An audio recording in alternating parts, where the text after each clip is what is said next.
Welcome to Troweling Down, Biblical Archaeology for the 21st Century. I'm Gary Byers, this is Dr. Stephen Collins, and we're at the Veritas International University recording classroom, and we're going to talk to you today about Sodom and the Bible. So, you have a nice book in front of you. What you got? It's kind of a fat book, isn't it? It is a fat one. Yeah. A real big one. It's the, I really like this volume. It's the interlinear NIV Hebrew English Old Testament. Can we show the cover so everybody can maybe get a sense of what this looks like?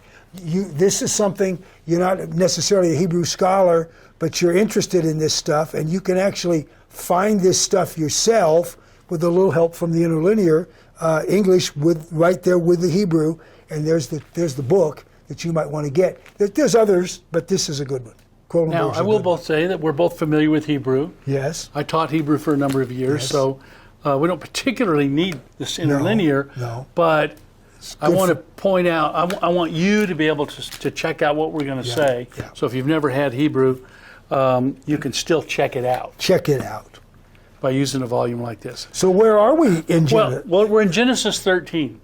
And I've often said that those who hold to a Sodom in the south part of the Dead Sea area, whenever they make their arguments, they almost invariably ignore Genesis 13 like the plague. They don't talk about it.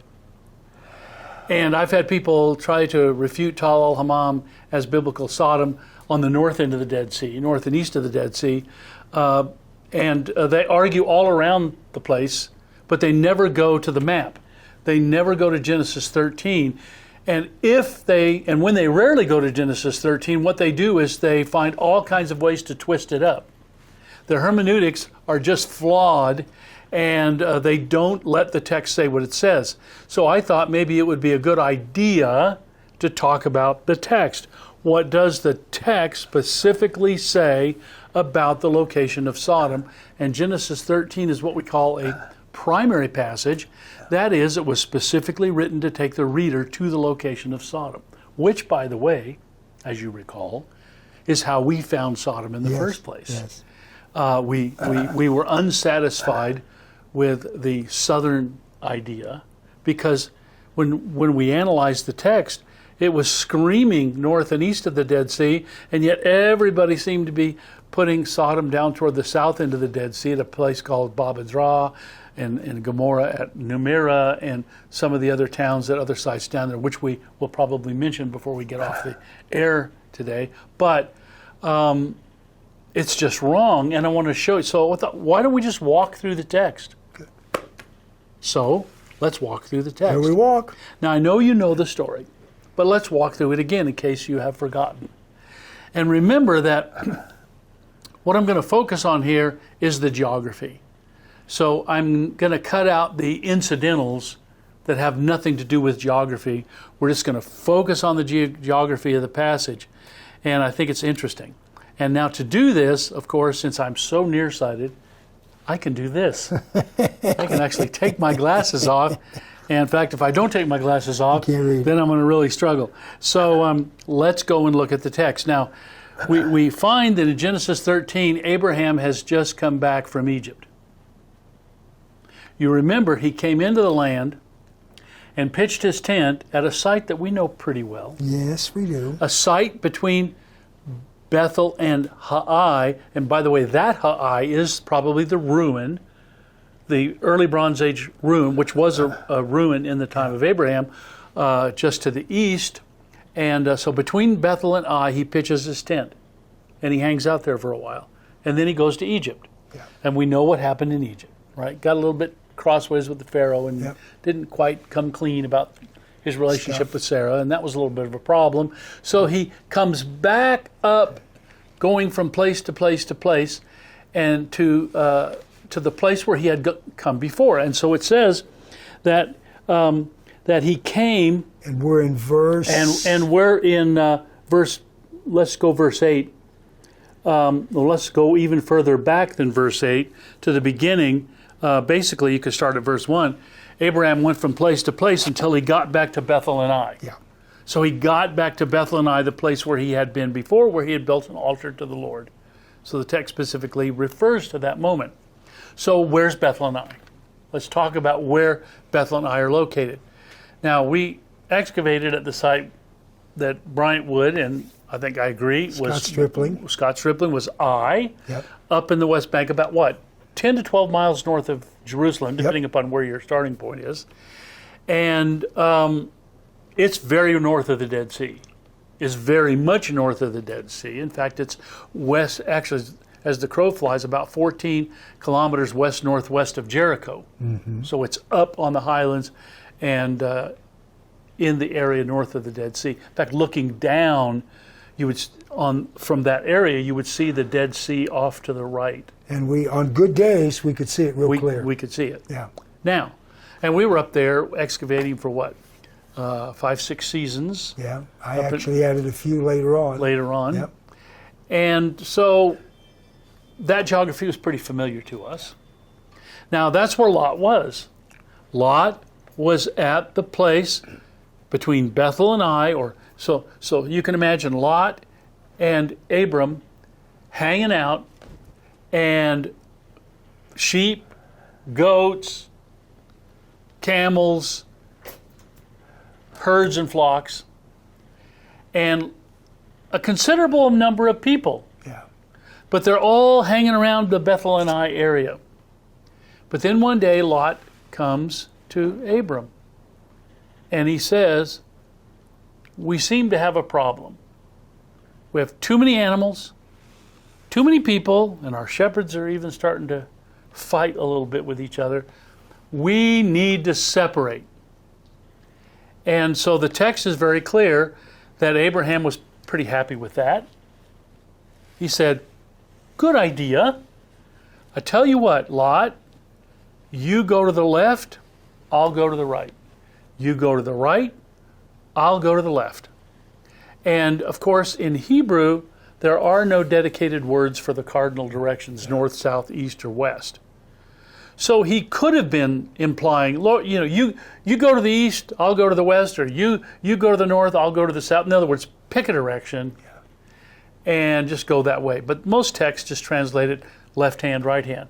Now, how do you get the directions? If there are no dedicated words for the cardinal directions in Hebrew, how do you get those directions? You stand toward the rising sun, with your face toward the rising sun. Forward, the word for forward or in front of, is the Hebrew word for east. The word translated backside or behind is the word for west. Therefore, left hand is north and right hand would be south. So, that's very important in the text. So Abraham just says, go left or right, I'll go the opposite, and you just pick a direction, Lot. He didn't go through all the cardinal directions, but he's implying something very clear to Lot. Yeah, we need to separate, go find a pasture, and we won't mix. Now, Lot does something interesting.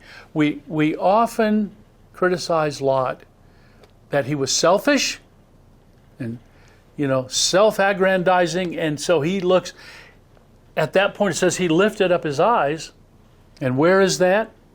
So Lot looked up, this is verse 10, Lot looked up and saw that the whole plain of the Jordan, and that's the word Kikkar, plain, by the way, it doesn't mean plain or flatland or valley. It means a circle or a disc.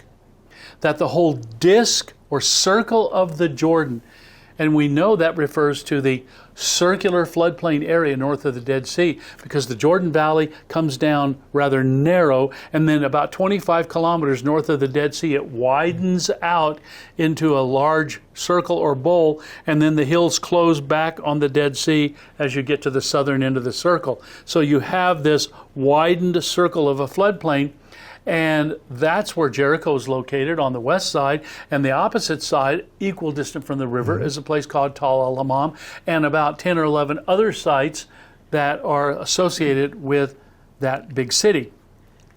Now, what's being described here is that Lot from Bethel and Ai and you can see it, could see the whole Kikkar of the Jordan. Now, a little bit later in the text, let's bump down to that, because it says that Kikkar of the Jordan is well watered in two ways. Now, let's talk about the word Yarden or Ha Yarden, the Jordan. What does that mean? It means the descent or the descending. Of what? Of the fresh water. The Bible also says very clearly in about 6 or 8 different passages that the Jordan, Ha Yarden, the descending, terminates at the Bay of the Dead Sea, at the mouth of the Jordan, below Pisgah, which is Nebo, which is right there at the north end of the Dead Sea. That's where the Jordan ends. And wouldn't you suppose, geographically, that the descending of the fresh water, the descending would end when it reaches the lowest spot on the face of the earth, which is the surface of the Dead Sea. So that's where it ends. And the Bible is very, very clear. 100% of the passages dealing with the Jordan place it north of the Dead Sea. It does not. The Kikkar of the Jordan belongs to the Jordan, not to the Dead Sea part of the Rift Valley. So the Kikkar of the Jordan is this well-watered plain, this well-watered circle. But it's interesting that he says he gives 2 key, and this is Moses, of course, and he'd kind of know this, wouldn't he? Grew up in Egypt, familiar with the Nile. Kinda. And so what he says is that the Jordan was watered, well-watered, like Eden, like the garden of Yahweh. Well, if you go back to Genesis 3, what does that say? It says a prominent river ran through it. Now that river broke into channels as it left the garden, but in the garden, it was a river that ran through it. That's exactly what he says here. It was watered like the garden of Yahweh. A river, a prominent perennial river, runs through it. Not a wadi, seasonal rainfall, no. It's a prominent river that runs through it. And it says it was watered like the land of Egypt, towards Zoan. In other words, the delta. Zoan is probably Tanis, which is in the delta. Mm-hmm. And so the delta region of Egypt, what would happen there? The Nile would overflow its banks once a year, quite faithfully, and if it didn't, the Egyptians were in trouble. And they would plant their crops in the newly deposited silt behind the receding waters. And Moses is telling us here that the Kikkar of the Jordan, this circle of the Jordan, this floodplain, would do the same thing. It's a Nile in miniature. It's watered like Egypt. In the spring of the spring melt, when the snows come down from the Hermon Range and up in Lebanon, and as the rains and the winter rains then fill up the aquifers, and the Jordan River is coming down full, it overflows its banks.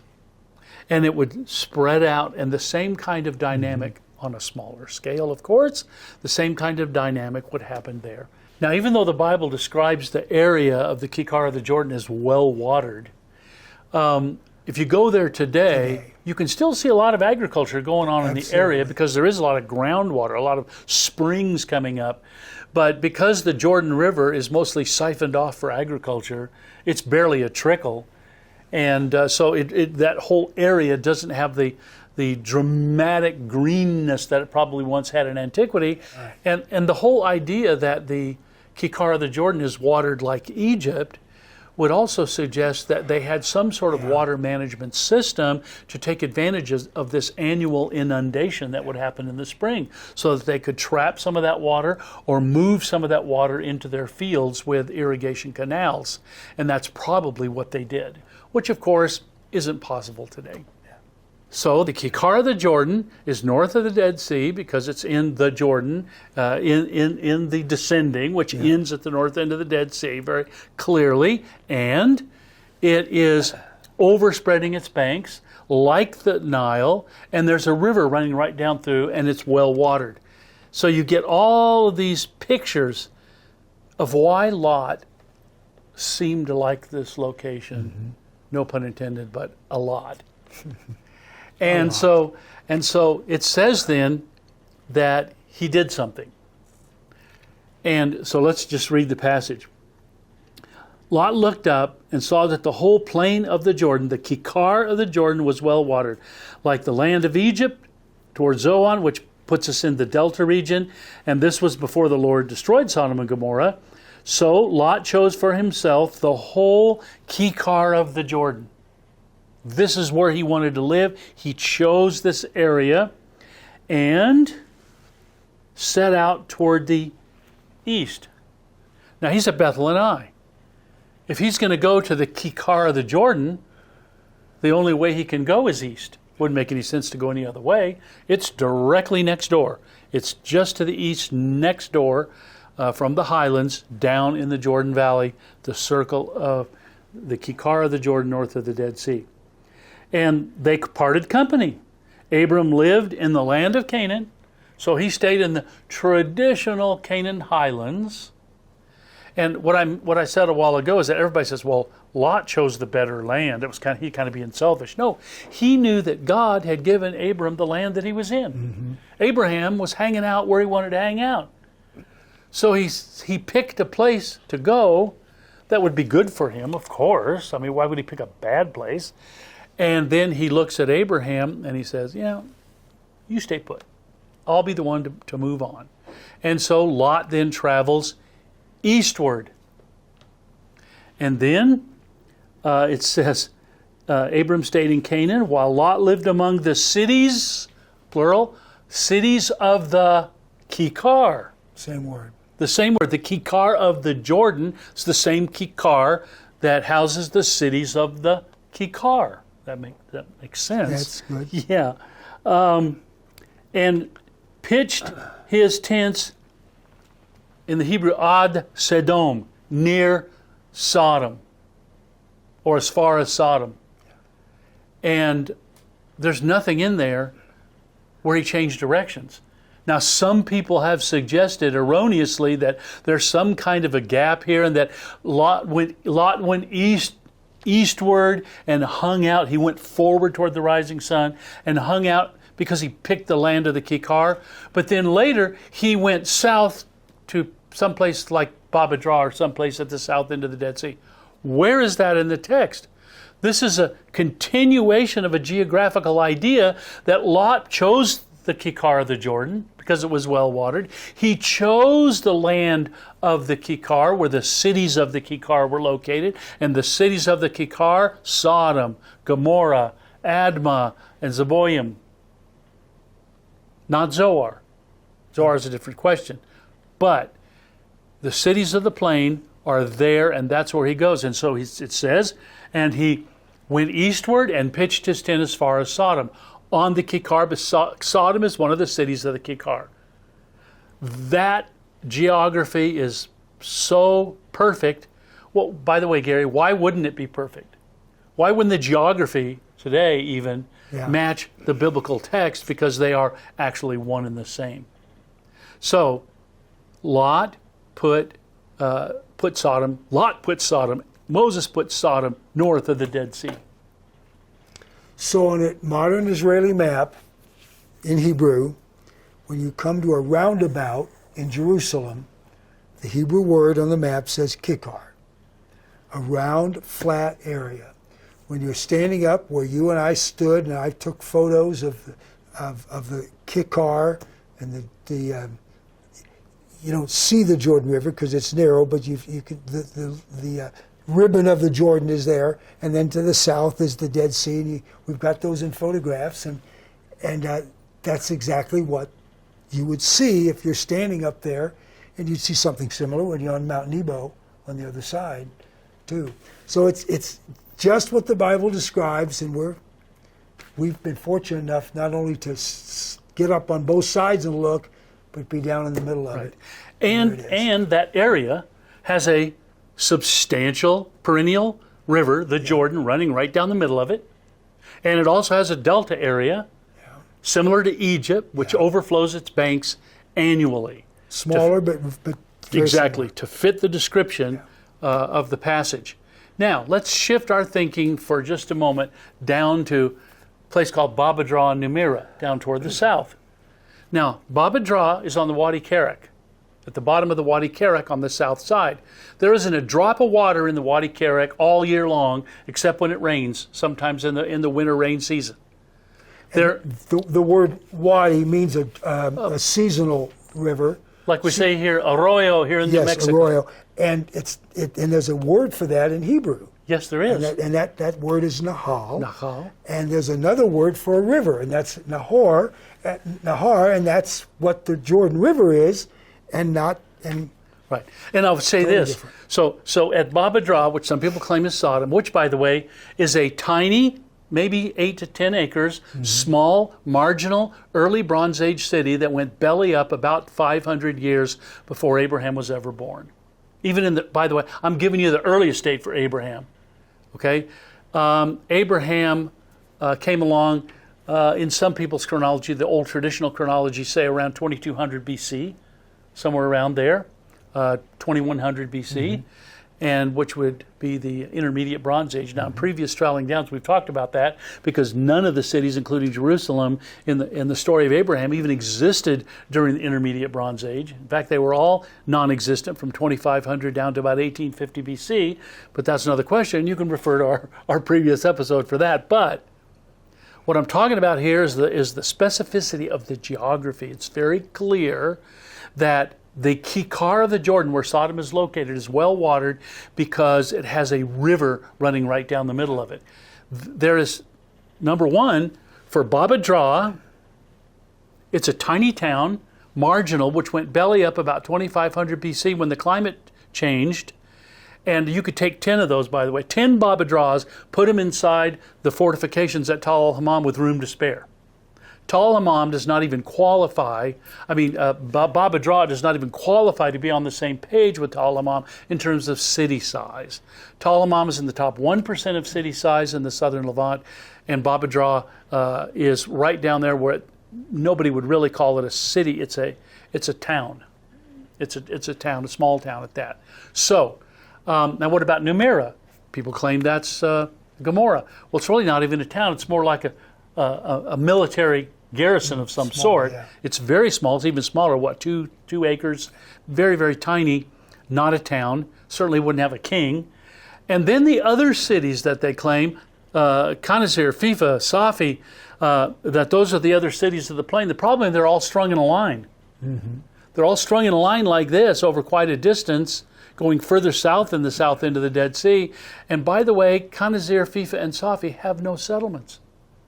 nothing's been found. There are no towns archaeologically associated with any of those locations. They're all just simply regional cemeteries, which belong even to the early Bronze 1 period and 2 period, and so they don't even belong to the time of Abraham either.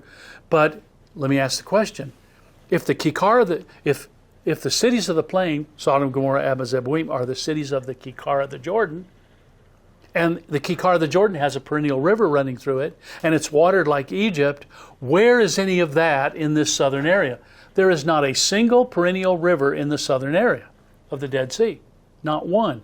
There's no circle, there's no floodplain, there's no Jordan. This is the Kikkar of the Jordan, and these are the cities of the Kikkar of the Jordan. And that was what, as you were leading a study tour to Baba Dra the night before, you sat down with your Bible and just to review, and you turned to Genesis 13 to review the geography, and that night you said, something's not right. Something's not right. Do you remember what you said to the people at the tour the next day? Yeah, I do. But I read it, and I had them going to Sodom and Gomorrah. I was in a TV documentary. I think it even aired on CBS back in like 1993, 4, talking about Baba Dra as Sodom. I just kind of went with the party line because I'd never really focused. But that night, I was about ready to take people. And we always prided ourselves on taking people to authentic biblical sites.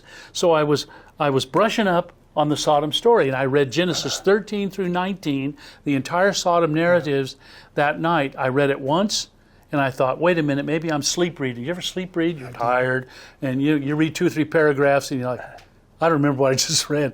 And so I thought, maybe I missed something. So I read it again, and then I read it again. I read it 4 times that night, and I got through with it, and I said, wait a minute. I see nothing in this text or any of these texts that would locate Sodom at the south end of the Dead Sea. Every geographical point made in Genesis 13 through 19 points that it is north and east of the Dead Sea. Well, you heard it here, maybe not first, but you've heard it here, Genesis 13. Read it yourself in your English. Check your interlinear Bibles and wrestle with what the Bible says. And we'll talk about it some more. Thanks for joining us. And may biblical truth rule the day in your lives and in ours. Have a great day. Thanks for joining us. See you next time.